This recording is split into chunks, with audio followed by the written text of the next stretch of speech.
ar drywydd Nicholas y Glais gan Hefin Wyn. Dyma'r cofiant cyflawn cyntaf i ti i Nicholas, y Comiwnydd, y Cristion a'r deintydd. Mae hynny'n syndod i fi, mae rhaid i fi ddweud.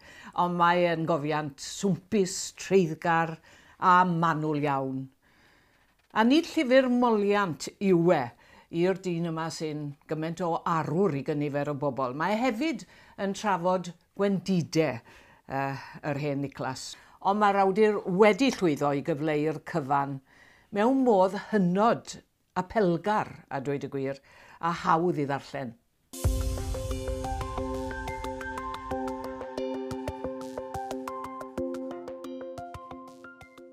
Golygau proffil cyhoeddus amlycach Nicholas a'i broffes ddyddiol o leisiau adfyd Iwerin fod yna glist parod os nad erbyniad gwresog ymhlith trwch y boblogaeth i'w ddatganiadau.